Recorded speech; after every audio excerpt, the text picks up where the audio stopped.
allakum qarikata alla farenga allakum qarikata alla farenga iridu to man qulati na kanemu inya i wosagene kaza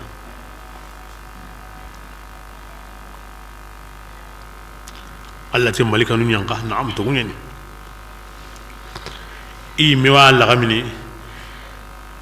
ata ko tanga iken kahirini odo islam nu nga gemu bane ama hari dangi sugo kamu wucedi i jamake o katiya isuru o kati me bane wuru odi nyonto odi bate mogo kene bagale ko legumenga jakeni alla farenye ora ni yugu ngonu ngono iya galla kundo o ku ya galla kunta bana in quranto in paramparo igato danga di bane shahatil wujuhu irji'u igara ken ko da bane o ma kata sigi khare ikato ya islam nun sego kama o kumba ya malika nun alle gadina malika nun bi yankandi islam nun minuti akko danga angana sir suwari galam wudumbe ngai iwo sin kama atanun na gatido ya galla ken kulleni kemay sire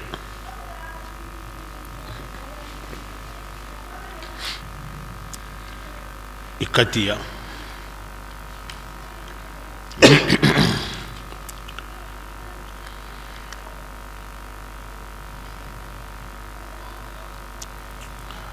tanere sire ado ho ina ken kari hawazina di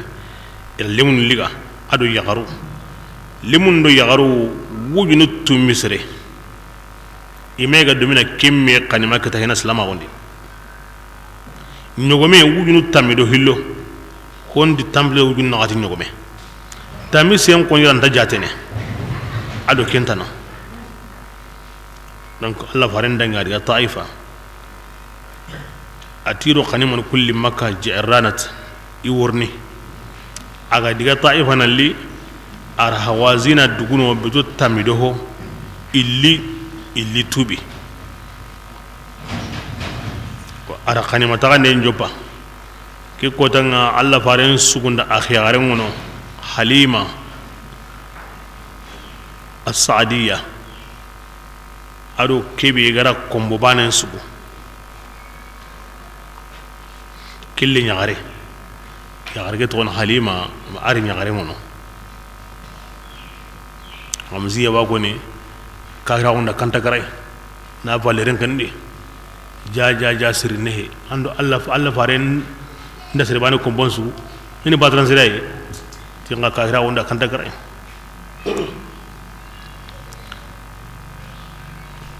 aywa Allah faren na wara na daro bila kebe agaratu nanti ikedo ke anaka ikeda make ma ko moyasu ya garen sage adiga mo on koni isirunda atinge bugo Allah faren no kunga nda ni ja taga hontano himbi kam ponnon sira kondai amziya ba ko ni timmana bura ko nya kenda halandenga ya garen palla ko ta manin dama jungo ke no ya wa ma har himbe ga ndama wa logo na angari yokundi mana bura ko ngana ko ta har banen dama harani me hitambo anyi me hoitandu ya ngam mana bura ko akin kala yalla kisinga asa gante Allah farenda honsu kinai honsu digamen no gondi ari me ko hamba ya da antaka kama sahaba nu ngono sino mani me kuma ke me kita nani amatu bihina ka hirini kari ko hambuni na baya ataka kama ngera ke ma ko mo yasu aga diga kenya sabu ya hawazinan ko na nyon kita na ridi kinne nyongi khase me gambana kenya sabu ya na Allah faran kanu yellidi na daron ta wallidi kenya sabu ya ne kirikata salama ko student serene de student serene surtout ngana nyam gontu ken kana serene mo sere Allah faran yi kata honsu ne kala na tori magana kusre nga mari bure ngorni I hon so wede ana to non diga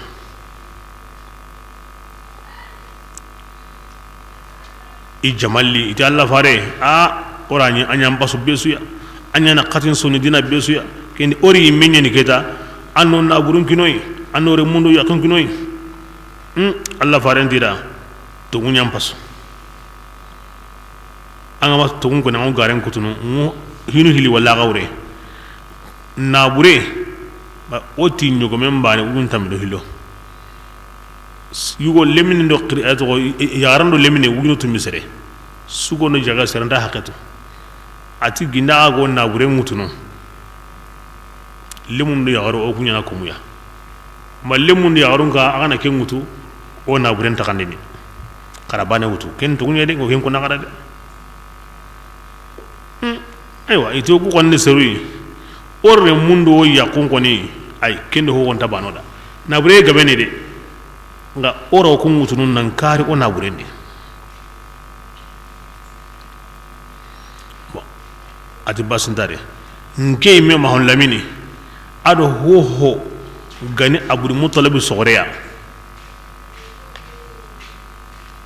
ogu takasugo na bure kiri ken koni wakina ay nga himbe gani siretana hoy aywa nga munduna akamane maka suronta ko sabura ana kininga na kinagai nka o ganda salli na togongo salli danga magri jamangono aga wurni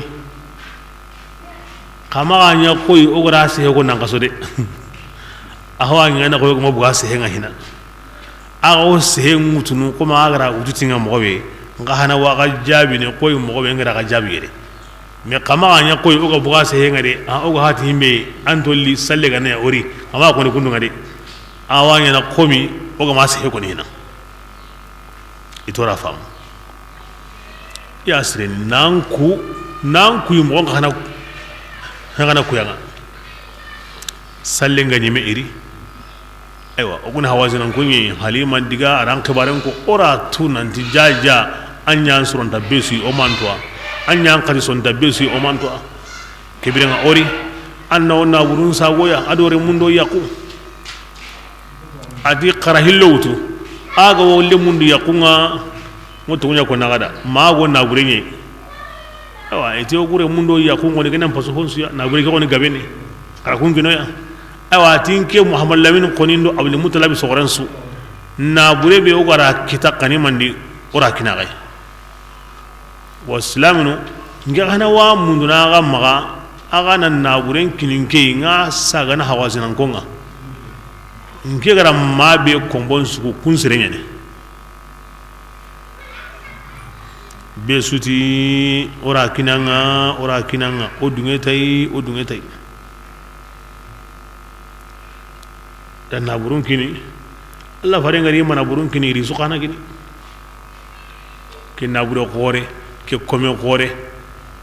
besu ya he kalle na su sagiya o Allah fare mun de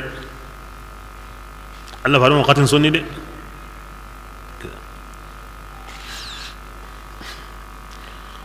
sallallahu alaihi wasallam wa radiyallahu anhu bismillah يا أيها قل لا أسألكم عليه أجرا إلا المودة في القربى كيني سجند أغاونا دمبين قلنا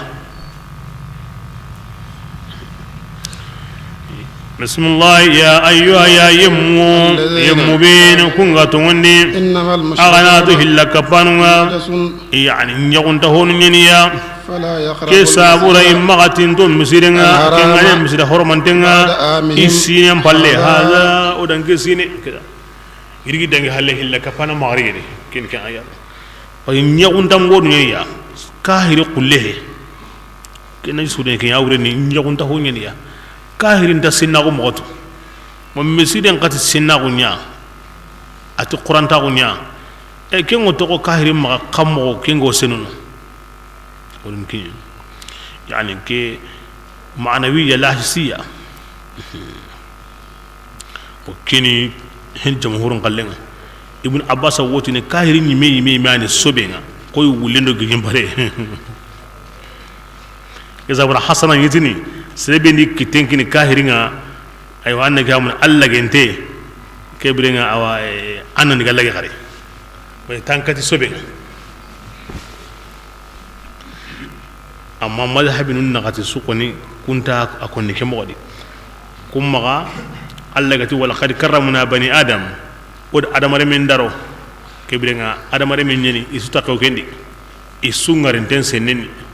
hatta okuma madhhabin mashhur hali karanten seneni awre nyagun tampo nu nyeni misiren te qur'antawo ati sennago kebrenga misiren na maga tori maga kari diga men kondo misiru misireni alkaaba bon nangri yere la alimun da simbatu nyaire kite nyugo senu ndiyede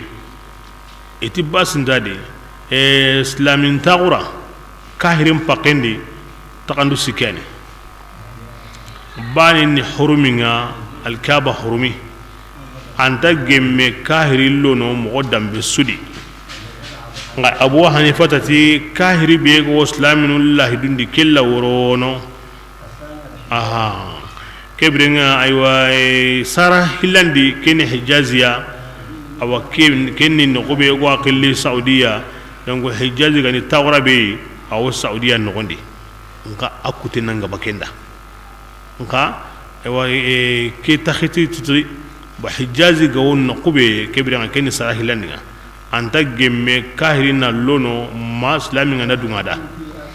waslami ngana dungada ka amma gema dangani andangi bitu sikrino basa Allah farni sallallahu alaihi wasallam ti dinanu hilli maga to arabunum pangungen kama arabunum pangunge agiloye kinga wutunu adani nukullate nga yamani jamaninga ila rifli iraqi kata aw iraqi gupunyumunga okenni agiloyenga anu gondaroye kinga wutunu judda halakenga ado non tate nandiga do halakenga aywa nandiga makata shami awa agombonga bangande ke birahay sisa jamani biga wari agabinyeni wodna khubra saudiya kengari yaman wadi bahrain wadi qatar wadi oman wadi Syrie yugo wadi Iraq yugo wadi Jordani yugo wadi Kuwait yugo wadi donc jamanu kabiani takriban kun suyawo walli ke honu suwadi honu yugo wadi ke sa to ne wodi ke bra golf donc ku sa to ne kenga donc alla faran diga me ke ko ni mondi ke gawod no ko kun no ko kondo kahirin takabar rini yere maslami ngana dungatay waslami ngana dungatay ga imma dangi bito sikirino ini hajunya ga bondi insage basati dinanu hilin tasir to koyre wa min huna nawtu yere mankanga be ga o dingira ke hankamanundo jumane no lemun na awti ray jumane no lemun ti mani sawura agara kahirnum bismillah yere contrat ngo ado menaka o kamunni ya hoy o jinni ya hoy o munyan kotenni ya hoy sago be ga wi daire antira hari kara mani sawura alla faran kati imma harire lalimun ti imma gari mo ganda dunya onda dunya ga beto siki contrat be ga wido menaka antanya mene ime mo kemman kan wo بين الشعوب والحكام باي هانغمان مغا باي هانغمان ما تلم او كنا ايمي وافي تلم انتهي يكوني مو اي يغلا ina kahir no kwa tare kahir no kunda bugu ile population na gabane wi trankani donc télé anga ma télé an worte hotna do ken antanga hada huwa almushkila indiga bakano alla farenti inta to gore intara parce que inda diga an ngorni higo kinyogi ege mushkila ya won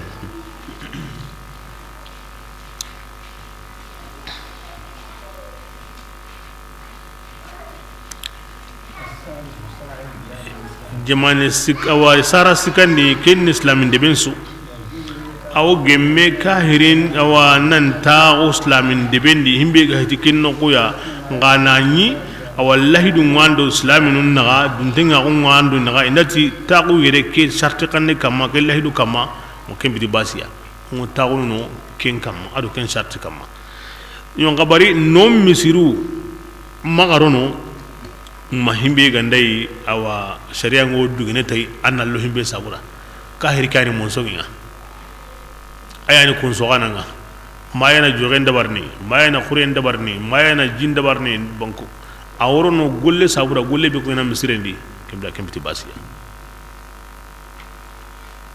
donc wago ni islam do kahiri aha tare me tatte na golli do me kembiti basiya ngamba am pinkinai ma yan no kon lemay islam agunda kenya bi'u wa kenta sagan islamin kamati hoya akhiri gawadi wa on golli do me kembiti basiya on taxu debe nga do me kembiti basiya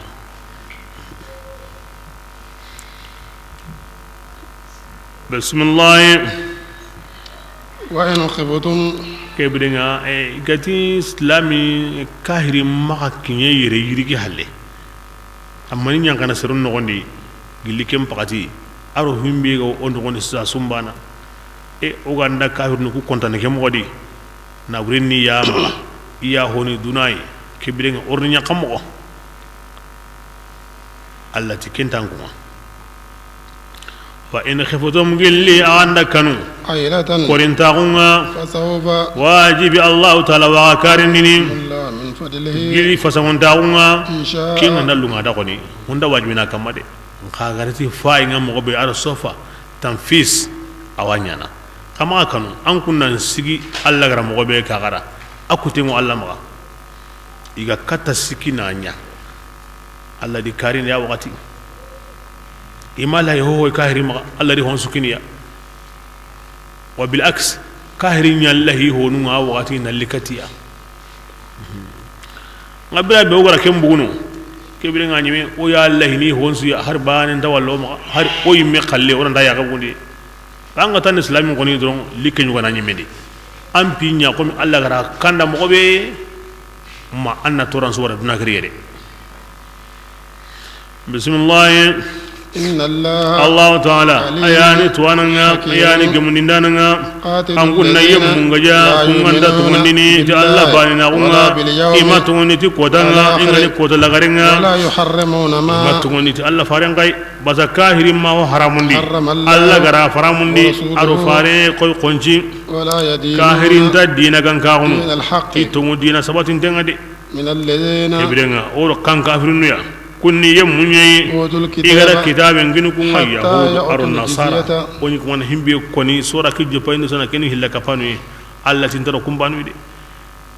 aha i woro kitabe ganko ngai yahudi anu nasara way dina siginten tima ima sa ko alla farenga ima kontim paramundi ima gijim parem paramundi i woro kun kane hatta yutul jizya min da sagal lenkini bakka kitedi alhalikum asayuna illa gontengani yahudi amutini Allah wotni Musa wotni Taurata nasara wotni Allah wotni Isa wotni annaka mun injili kebirenga ona kun ko hanaga kana khamo ngira simma i meti Allah harengi ma ikitabengi ma Allah tinam to ngene وقالت اليهود أتي يهوديا سقطي عزير الله رميني كبرنا كن كنا نكاهرني واسلامني يهوديا سوغونو أما قالين يباني الله ما أتونا عزير وقالت النصارى نصارى انقتي كبيغاني بركه هو عيسى الله رميني نصارى سوقا ما عيسى الله رميني كبرنا أغوص ربي ما تلمي الله ما كنك مني بسم الله الله رمبكي كيان النصارى اندو يهوديان سينا يرقني مي واكوني ننداوي نغوني كوندو غادي واكوني بي يضاهون كبرين إيران كسيو قوان تناغنو يمون دغامنا كونغا كافراغو نكامون دي كاني كاهرنون قناتي كيني او كي بوريني الله تناي ملكني الله ري نغارينغا ki yiteni Allah tanai ki lambeni Allah tanai ki girini Allah tanai aso ba limmo Allah ma o anti hilloni o aso an ken kafira ko bane qatalahumullahu arina isuka mandillanga no qoso yufakuna igandinu kebira kini ikafira ulla halanga kida kebira nga ki sawure khari gaja ko mi kahir kutu ma ina sagallen kini ko mi kahir kutu kahir swamba na kaya angama to gonta Allah ni bane ya kebira nga amasro khara sagallen liga inda dunga kinga ga baras lama on khara kelliga أين يدين وهم صاغرون دي جزية من سورة لأنها جزاء لكف القتال عنهم وتأمينهم كنا برا أو ينا سابويا أغاق جنين أو تقنو أو ينا سابو قهنا ندندن أغون كنا غي كين يغلي كاير نغم مغسري وتسرين غو تاوري جمان شريانو ينان كما hankama suga haji islami timmande ya anyi ngentengeni awu durwamba ne aya gana kini jaman lemum paken ko na aya ganta kinga wa beso wutune kureni woni gana amma islama ko no gondi islama ngada sagale liganga kebrenga aw sikiti andur wansuya an kahirma wa antan qilqa tanan kahiya nan ga konne gaja wa konni qaranta qinna anga aga debe aga tawra aga na sagalen kin islamin wa anta tina aga qari kahinga wondi ga konnu ngaja wa konni rantarni ken aga qana wa gemme nani haraga islamiya wa nyingen dago be ga waga ma kiti bude be ga waga ma mata aga makiniya aga na kiniya zron iwi kiten kutun islam on kitendi wa aw dungar na aka magana ke sabra anyiga le kahir non so kama sagalle ho gabe sinendi ho tuguna ne ani wa yugu nyana bugundi ni garanta bugundi bali ko nyana bugundi ni himbe ga bali ko kenta bugundi ni wa kitengo himbe da kinyana bugundi ni akkoringa ne himbe kenta bugundi ni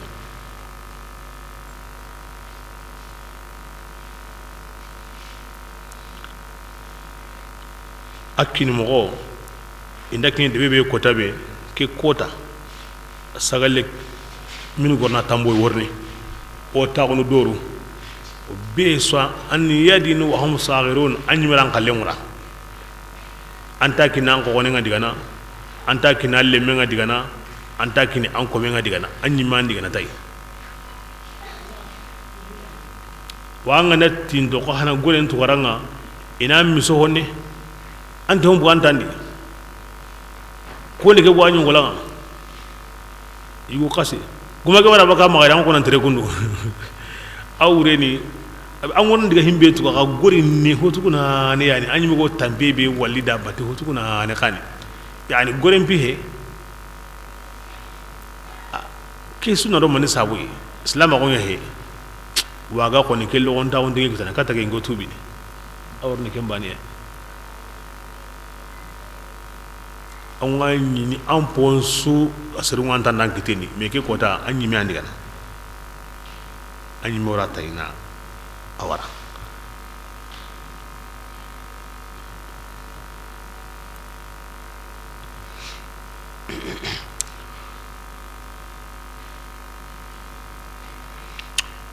kahire be gana tubi nani sini hakke be tambawai akenu indat na tuba ke so akoy nan di gore mun die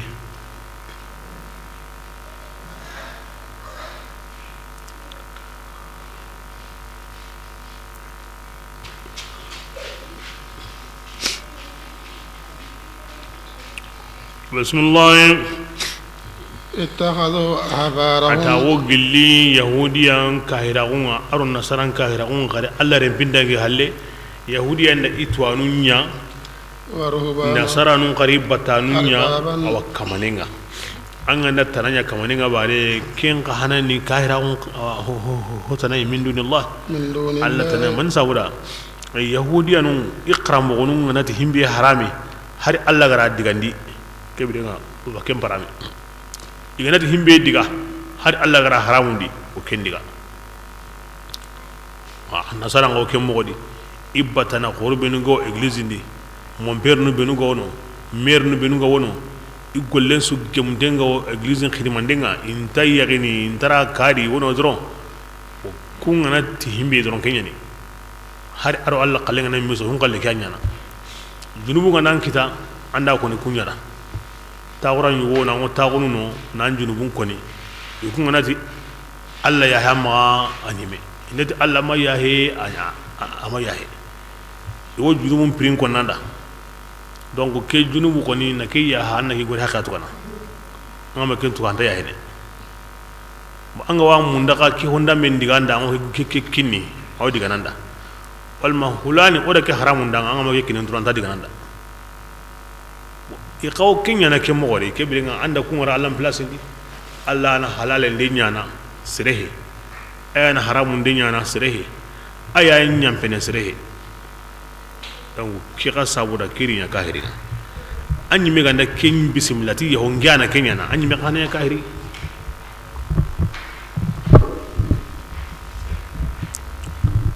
amma angana Allah ko mi wara kayo kedi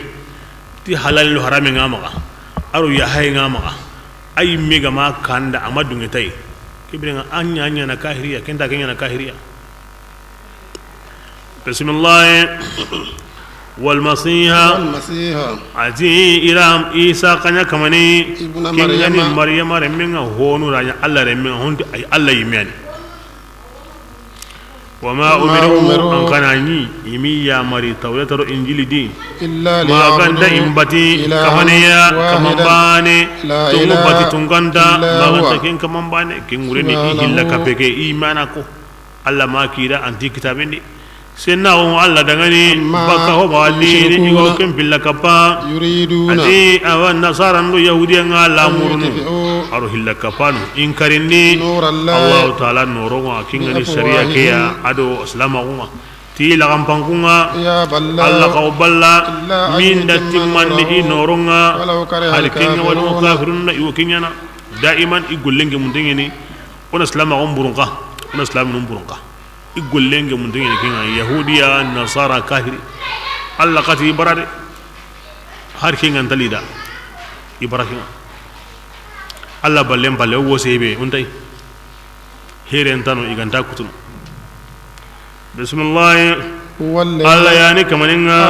ari fare malamin qi tikanda inga artun dinanga kudana dina kesegendi dinanun kamma kulli anonensu alkenga walu hilla kapanda kimuyana ya yemmu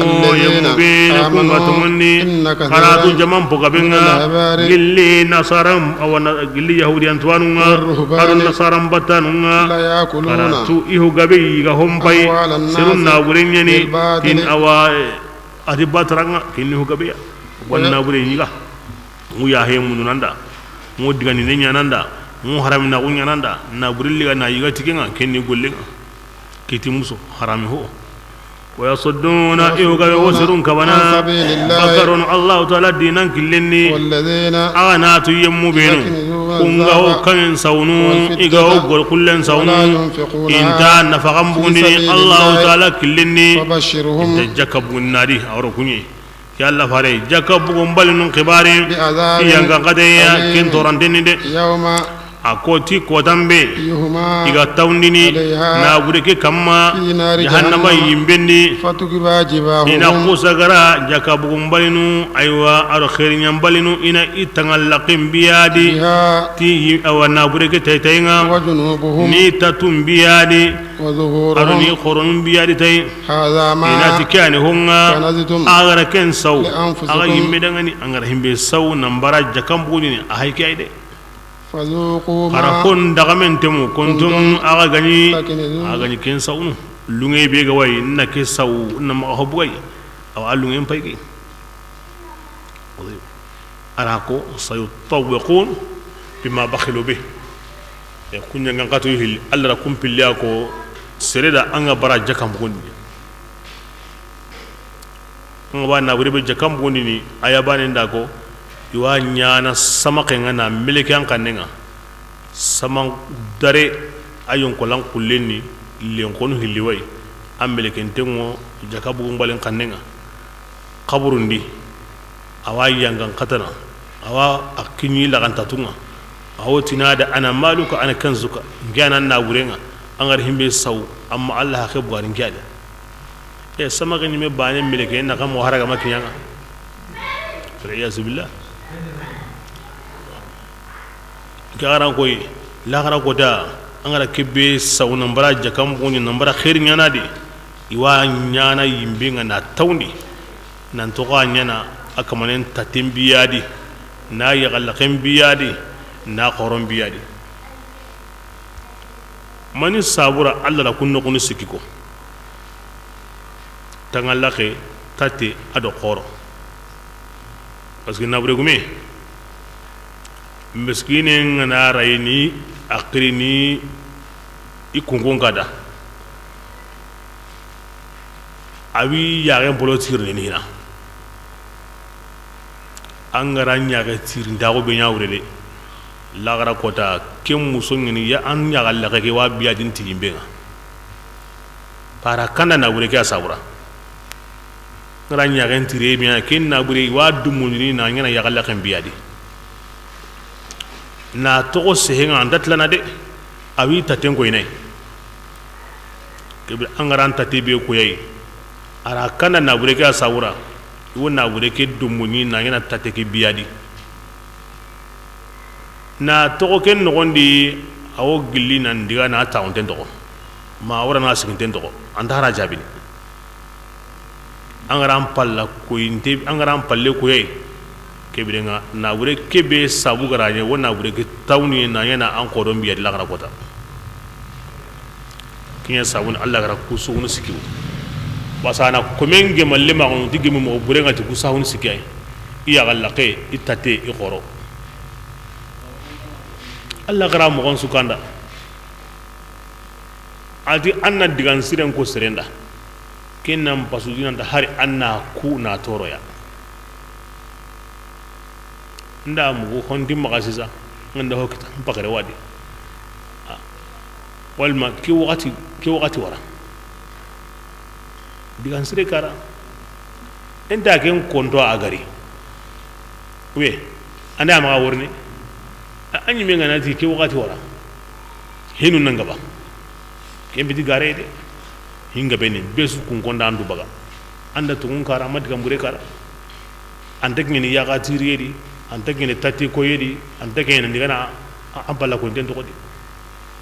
maka kinyanya anga na kinyanya janga ngate wangane imad serebe ga warnanga Allah wa sukun la Allah bayaro kenga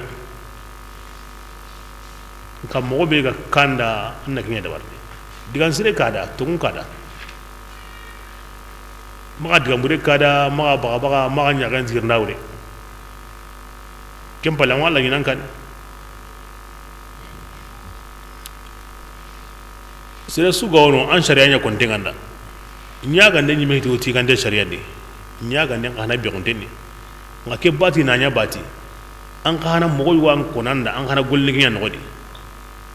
akalle ke himbe ga wari awani ni no an kana kalle ke himbe ga wono kana konanda be sun golle sharia ngodi wal musalama ken oso kisni me toranga andi nyaga nen sire abbe konteni kembre an kana ga gemu kundu la Allah maken konanda ara mogoy wa kanda anda kenya ke kana himbe ga kada agara akane aga dangi ginginga akana kallenga akane kenta sikki angenga o mogoy wo dabar na himbe ma kunan hana da anga de sereda ke wati wara hinga beni anda tungu sukada amma diga mbure kada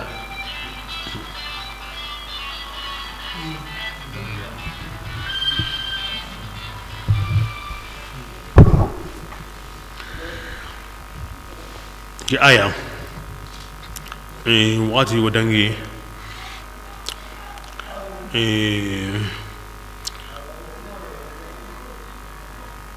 Abu Zarri radiyallahu anhu Allah faran sahabanya ne aro Muawiya ibn Abi Sufyan radiyallahu anhu rames kitake aya khibarende Muawiya ti anarodo kitabi dun konu ni abu zarri ibane hede oswadi yani abu zarri qallikani huwa aynu sawab hari gina ga do kunga qaida nyani aya sugandari ikamma ayran kampingo qirno oy kin qaida akamana imbera muawiya kita akamana nasara nundo yahudiya nu igo hobure be yana akamana kenya kuni aywa akenda wallazina ke akenda nya wawu kinya atifunga allazina kinna yama atifunga على الأحبار والرهبان أبو ذر تفسيرين والذين كانوا مبتدأ وتنايكوا كنت كان كل مجوب بانتي إلى مكتادي كن داني معاوية بن أبي سفيان أياني أو الشامي دينا نيمانكينا عثمان بن عفان ومدينة كني أنا كامون دي أو إسلام سوي مانكا قورينا arabata kan saha katai na abu zarri talondi parce que kini dinan kanan ginga donc antak bani ke kuta donc dinan kanan ke dinan kibaren su kamo jena yamaka donc hari tafsiri hari honsu donc ara higabe ko ni ara talondi usman ka awatu muawiya kan kibi awatu himben abu zarri inta mo bane ara haren ki abu zarri ya usman tali madina ari agari jaman gida kama an wutuni wuce madumna abu zarri warina na'am kida ko ni usman da nanti agon no kube an gara waran no kube donc nolli gadi aywa ko ta ga daga nati abu zarri kinda ga landa an talla tun honne kebiringa latu honne an kama latu mawburu donc madina tatenyo gono ti arrebuza adiga tagono ati usman daga na tinke abu zarre harangan dange yummangenya komenga har arabun kome hede habushinke nke o ayamuru yem batunu ngadiga memuko yani kini muawiya gari himbe ko ni donc to ngontare me kini alla sereni bon alla yimme khalifa nu ngene kuya wa muawiya kunni dunan pankamanuma bo dunan pankaman yaran kosingene jamagumeta nay parce que aya kana jamaga yayi amma gando ke ganda mesuri ko tasu jamabe ga wa maga kebrenga ayim pimbonde hada wajhul mushkila makawi do menaba abu zar nu ka kunni sahaba nu besri placene angana alla faren sahaba nu dunan ballanu jate donc abu zar nu kun kana kana ko parce que sahaba nu besri placene wala ko tangana kinye degre ni alla pindi alla wotinde jibril ngi hulani munda an kana kanu o malika jibril wa kanunu awa ko ni kamunde alla ti hulani munda tagana kanu kamundu ko nuwa kanunu kem pakati nga nyendu ko nu suwa kanu no abu zar nu kiyeken place yadi kanu moko surungo kun kanu moko be ya aro hangaman kanu moko tabana muawiya khalle tabana nga hangaman ya go himbe ni jamake yayi au kanna ken ke sabura usman da famu arabuga tate ya abu zarri hijaji wa ga hi konni igara ko nan tara jaman toro wa islamun kalli au qisun kalli au mun sahabanun kare alkiya misalin kiniya ta'abazaru wa amiru lakum aga sun yakum abu zarri mo kembira ngi xana ngena ko amru bun abdul aziz mo e angu dinga nya hanga wasirenga angu be ngani jamaay no le mo angu sire arantanya angu ngana suro jago ngi suro no ngi wasirun kalli ngolle ni sire kallenga angu kana golle ni kinyaw angu dinga suro angu mbure kenta yana kanya ko abu zarri hankama tigande be gono amru ibn aziz ngam ngana kunduma kani allah sunna on to goro allah halle ma nasere woro yimendi himbe go fangu ton bako su yagande anta allah ide ano yayi o go hankama sire munda o yan to ko do allah halle jako ya hangaman tigendari aw sorno bismillah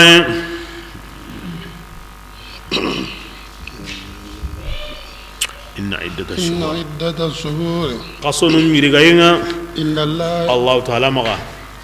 idna tamudu hillani aqaso fi kitab كياو الله كتاب له المحفوظ نسين قصة من هلياي كياو الموصل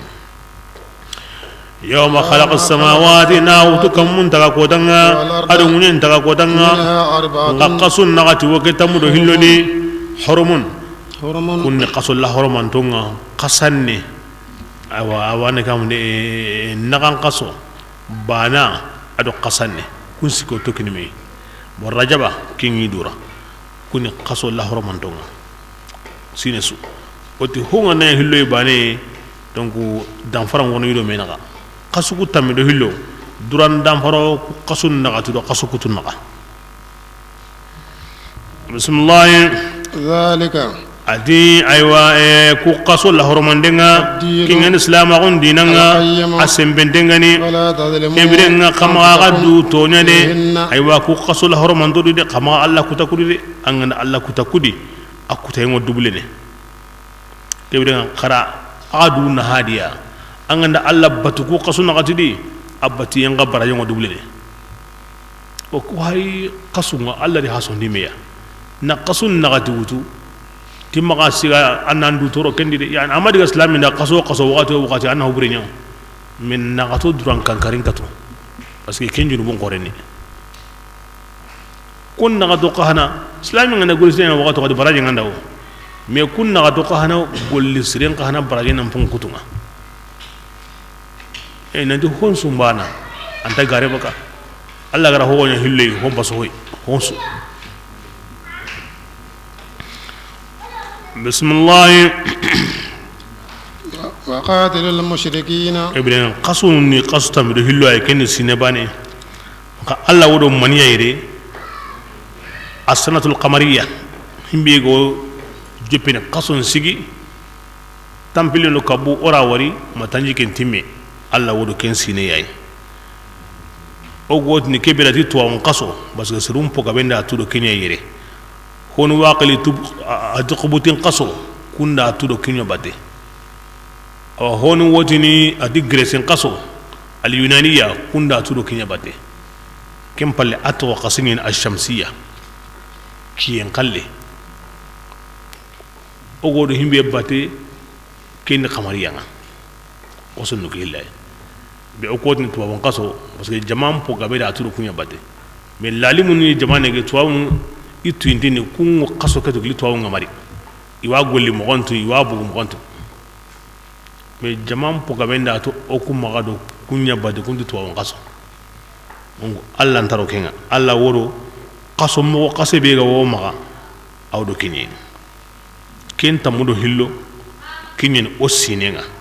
basa o sumem payni do kinyi o hijum payni do kinyi islaminun pin kuten suka monte agana kencene kenyedi Allah wodo kenye ko islamagum batiyen do islamin gollen son ko banan kence kenye asine wo geme kamusiki ado tankarage ado bito karage ar ko tabane tagani nakatandi takriban amma o wodni kebeda to on qaso akengo tini do qas kiyen yilla mogonye ila yokundi kiyen turu aturu sire kini sine bane ako gemme qasu tamido hiloyi aken sine wo gemme kamusiki ado tandume ado bito karagi kebirenga bito tamido bane wido menaga aro ko tabanta nakatandi kinya sabuni anga nyini ogu khallege anta tuwa sinem baka ogo nimbe to wangaso bito tamido bane walma bito tami ibirenga ke kutte be hake kyan kapameya ay wanne gamuni tanjige ato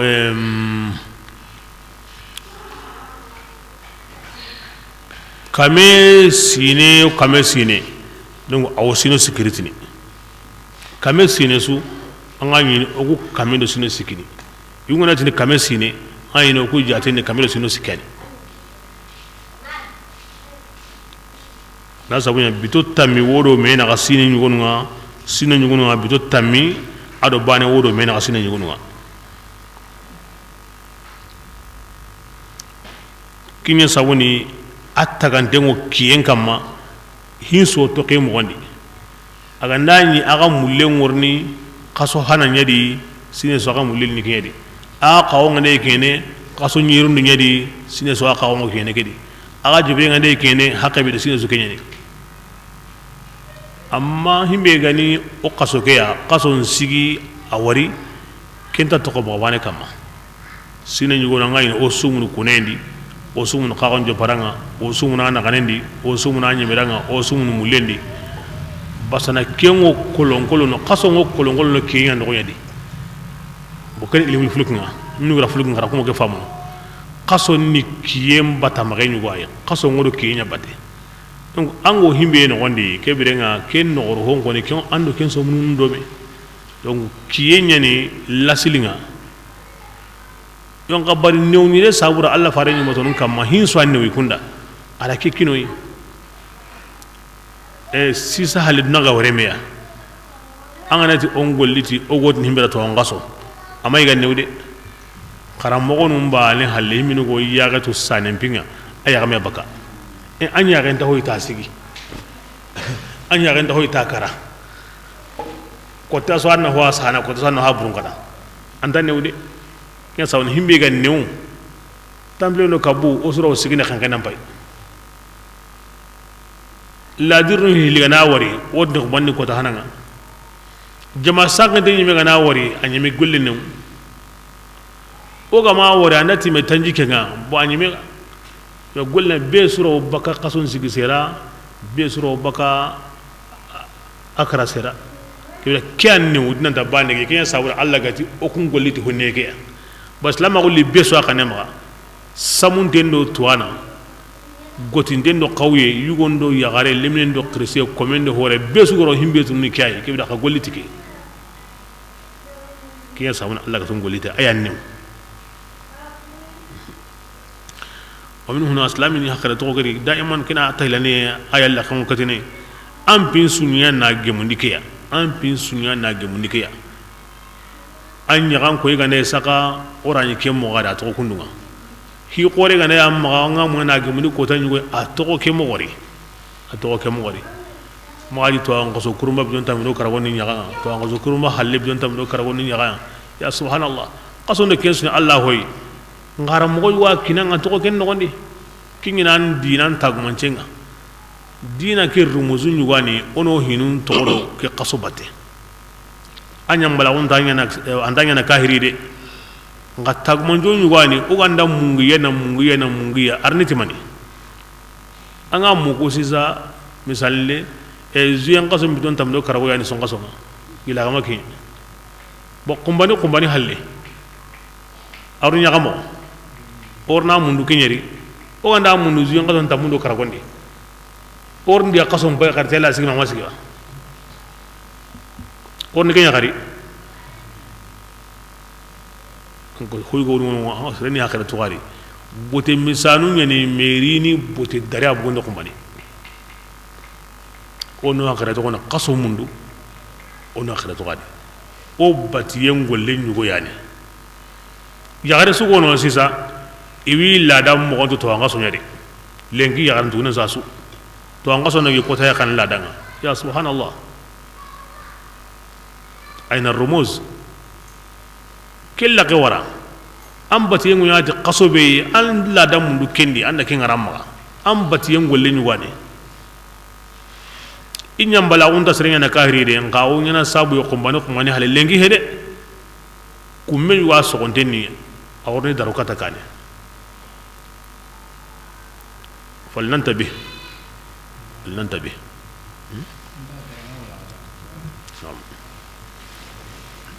ولا ونديك مغسر